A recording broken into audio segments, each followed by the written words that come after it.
Hello students, welcome back to my channel. आज हम करने जा रहे हैं टीचिंग लर्निंग प्रोसेस का एक टॉपिक टीचिंग के ऊपर। हम इसका कॉन्सेप्ट जानेंगे और characteristics.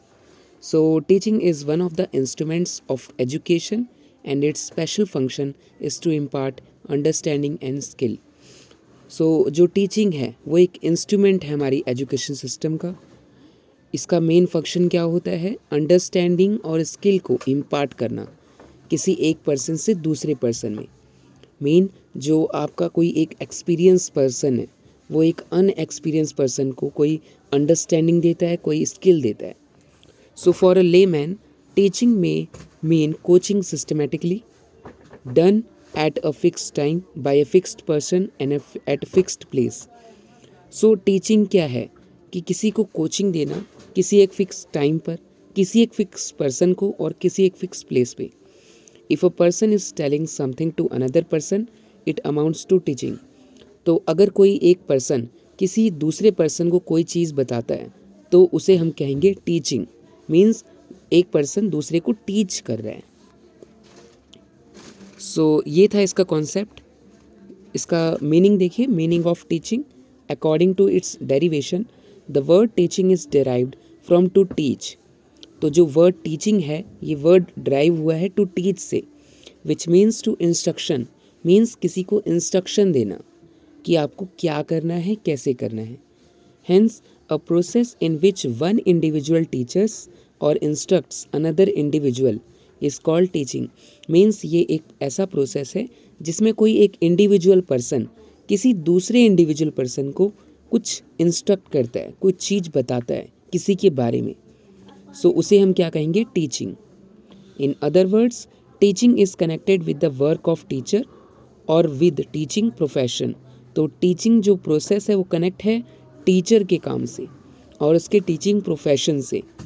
Just as giving treatment is connected with the work of doctor और विद मेडिकल प्रोफेशन। जैसे कि जो ट्रीटमेंट वर्ड है वो कनेक्ट होता है डॉक्टर के काम से। ठीक है, डॉक्टर क्या करता है? पेशेंट को ट्रीट करता है।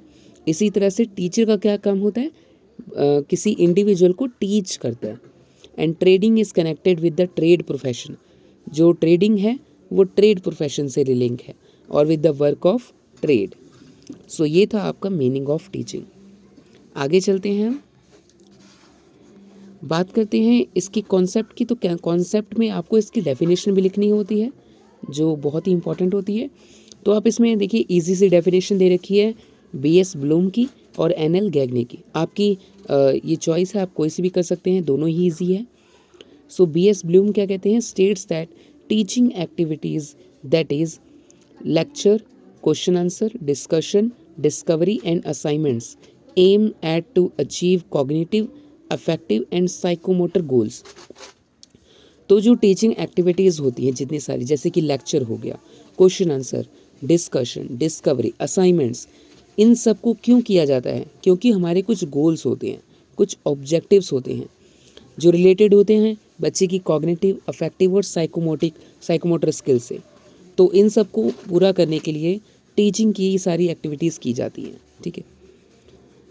एनल गैगने कहते हैं considers that the process of teaching and learning must be adapted to each other and we should conceive teaching learning as a process for effective learning. तो हमें जो टीचिंग लर्निंग प्रोसेस है उसको एक effective learning की तरह consider करना चाहिए और ये हर एक इंडिविजुअल को अडॉप्ट करना चाहिए।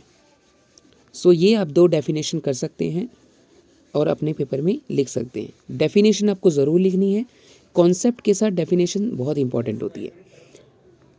चलिए आगे करते हैं इसके कैरेक्टरिस्टिक्स। कैरेक्टरिस्टिक्स ऑफ टीचिंग में फर्स्ट कैरेक्टरिस्टिक है teaching is a complex social process. कि जो टीचिंग है एक कॉम्प्लेक्स सोशल प्रोसेस है, मीन्स हमारे सोसाइटी से जुड़ा हुआ है। Teaching is a complex process in society undertaken for the society and by the society. तो जो टीचिंग का प्रोसेस होता है ये सोसाइटी के लिए है और सोसाइटी से ही है, क्योंकि ये जो टीचिंग लर्निंग प्रोसेस है ये सोसाइटी ही चलाती है। As the ideas of the society are always changing. तो जैसे कि जो सोसाइटी है हमारी, उसके आइडियाज़ हमेशा चेंज होते रहते हैं। It is not possible to describe the exact and permanent nature of teaching. तो ये बता पाना मुश्किल है कि हमारी जो टीचिंग है इसका एक एग्जैक्ट और परमानेंट नेचर क्या है, असल में ये है क्या। क्योंकि ये हमारी सोसाइटी के आइडियाज़ के हिसाब से टीचिंग चेंज होती रहती है। पहले कुछ और था, अब कुछ और है, और आगे कुछ और होगा। Second, teaching is a professional activity. जो टीचिंग है एक प्रोफेशनल एक्टिविटी है। Teaching is in fact a professional activity which helps the teacher in bringing about progress and development of his student. तो ये प्रोफेशनल एक्टिविटी कैसे है, क्योंकि एक टीचर एक बच्चे के अंदर कुछ डेवलप करता है, कोई स्किल, कोई नॉलेज को अपडेट करता है, उसे हर चीज़ के बारे में नॉलेज देता है, ठीक है, कुछ इंस्ट्रक्ट करता है, इंस्ट्रक्शन देता है हर चीज़ के लिए। सो teaching is a professional activity. Third is teaching is giving information. Teaching का मेन एम क्या होता है कि किसी बच्चे को, किसी एक इंडिविजुअल पर्सन को किसी चीज़ के बारे में इन्फॉर्मेशन देना। There are many things that the students can not find out themselves. ऐसी बहुत सारी चीज़ें हैं इस दुनिया में जो स्टूडेंट्स खुद से नहीं जान सकते। There are many things that they can never know unless they are told. ऐसी बहुत सारी चीज़ें हैं जो कि उनको नहीं पता चलेंगी जब तक उनको बताया ना जाए। There are many things to use of which they do not know. बहुत सारी ऐसी चीज़ें हैं जिनका यूज़ उनको नहीं आता है। These things they have to be told. और ये सारी चीज़ें उन्हें बतानी होंगी। So one essential part of teaching is communicating knowledge. तो एक हमारा इम्पॉर्टेंट पार्ट है टीचिंग का कि नॉलेज को कम्युनिकेट करना, किसी दूसरे को किसी एक चीज़ के बारे में, एक स्पेसिफिक चीज़ के बारे में नॉलेज देना ताकि वो उसका यूज़ कर सके। Knowledge must given in systematic manner. तो जो नॉलेज है वो एक सिस्टमैटिक मैनर में चलनी चाहिए, ठीक है। ऐसा नहीं कि आपने कुछ लास्ट वाला पहले बता दिया, पहले वाला लास्ट में बताया। सो एक सिस्टमैटिक मैनर होता है। Teaching should be made interesting. तो टीचिंग को इंटरेस्टिंग बनाया जाना चाहिए, ठीक है। ऐसा ही नहीं कि हम सिर्फ बुकिश नॉलेज दें बच्चे को। But the knowledge aspect of teaching should not be unduly emphasised. पर ऐसा नहीं है कि जो नॉलेज है, जो बुकिश नॉलेज है, उसको हम ज़बरदस्ती किसी पर्सन को दें, ठीक है। थोड़ा इसको इंटरेस्टिंग वे में हमें उसे बताना चाहिए। फोर्थ है आपका teaching is N interactive process. Means teaching एक ऐसा प्रोसेस है जिसमें टीचर और स्टूडेंट आपस में इंटरेक्ट करते हैं। So teaching is such an interactive process between the student and the teaching sources which is essential for the guidance, progress and development of the student। तो ये स्टूडेंट और टीचिंग सोर्सेस के बीच में एक इंटरैक्टिव प्रोसेस है जिसकी वजह से जो हम बच्चे को गाइडेंस, प्रोग्रेस और उसकी डेवलपमेंट पे ध्यान दे पाते हैं, और ये ज़रूरी भी है। Fifth, teaching is a process of development. Teaching क्या है, एक डेवलपमेंट का ही प्रोसेस है, क्योंकि जब हम किसी बच्चे को कोई इन्फॉर्मेशन देते हैं तो उसकी नॉलेज में अपडेट होता है और वो डेवलप होता है थोड़ा सा। So teaching of every kind is purposeful. हर एक तरह की टीचिंग एक पर्पसफुल एक्टिविटी है। Its purpose is constant development of the learner. और इसका मेन पर्पस क्या होता है, बच्चे की development. Hence teaching can be called a process of development. तो हम टीचिंग को डेवलपमेंट का ही प्रोसेस कह सकते हैं। 6, teaching is a tripolar process. So teaching एक ट्राईपोलर प्रोसेस है जिसमें टीचर, स्टूडेंट और लर्निंग एक्सपीरियंस आते हैं। तो इसलिए इसे हम ट्राई मीन्स 3, ट्राईपोलर प्रोसेस कहते हैं। इसमें 3 फैक्टर्स आते हैं आपके, that is why there should be teaching. Teaching क्यों होनी चाहिए, मीन्स टीचिंग का एम क्या है। What is to be learned, learning experience हो गया आपका। And what is the result of teaching, means जो लास्ट में हम इवैल्यूएशन करेंगे कि बच्चे के अंदर कौन बिहेवियर में क्या चेंज आया है इस लर्निंग से। 7, teaching is an organize system of varied action and activities. Teaching में क्या होता है, अलग अलग एक्टिविटीज़, एक्शन कराए जाते हैं, एक ऑर्गेनाइज सिस्टम होता है। सो मैनी क्रिएशंस और activities are included in teaching. Teaching में बहुत सारी क्रिएशंस होती हैं, कुछ एक्टिविटीज़ होती हैं जो बच्चे को कराई जाती हैं, किसी इंडिविजुअल पर्सन को कराई जाती हैं ताकि उसे किसी चीज़ के बारे में इंफॉर्मेशन मिल सके।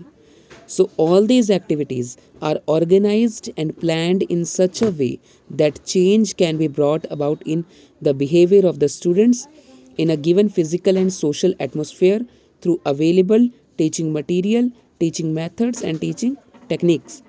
तो जो सारी एक्टिविटीज़ ऑर्गेनाइज होती हैं, प्लान होती हैं, जिससे कि हम किसी एक स्टूडेंट के बिहेवियर में चेंज ला सकें, उसका जो फिज़िकल और सोशल एटमॉस्फेयर है, ठीक है, और जो हमारे पास मटेरियल है, उन सारे मटेरियल से उसके बिहेवियर में चेंज आए। 8, teaching causes change in behaviour.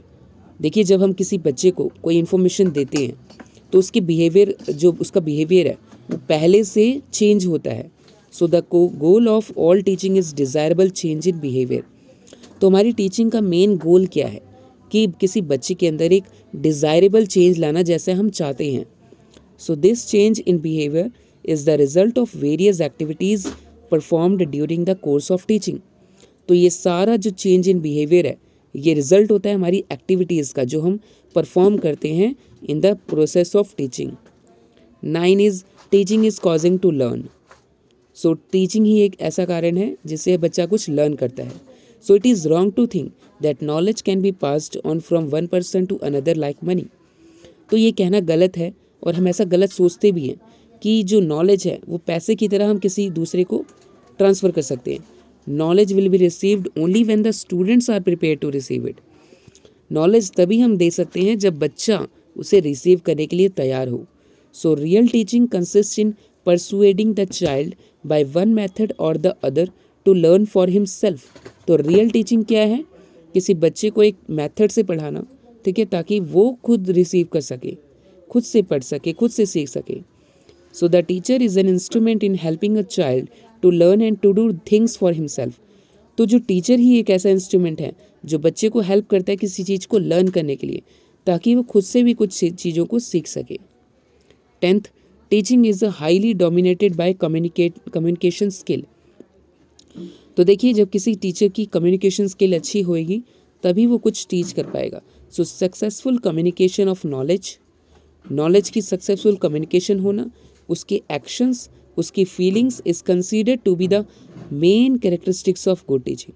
तो यही है गुड टीचिंग का एक मेन कैरेक्टरिस्टिक्स, कि हमारी जो कम्युनिकेशन स्किल है वो अच्छी होनी चाहिए। So this communication is always carried on through various fields of education between the teacher and the students. तो यही जो कम्युनिकेशन है ये हमेशा अलग अलग फील्ड में एजुकेशन की टीचर और स्टूडेंट के बीच में होती है। 11th is teaching is specialised task comprising of different teaching skills. Teaching में बहुत सारी ऐसी टीचिंग स्किल्स होती हैं जो उसमें इन्वॉल्व होती हैं। So teaching is a specialised task consisting of various teaching skills. It makes use of those teaching skills which can helps in the achievement of aims and objectives of education. तो उसमें वो सारी activities, वो सारी teaching skills होती हैं जिससे हमारे जो एम्स हैं, ऑब्जेक्टिव्स हैं एजुकेशन के, वो अचीव हो सके।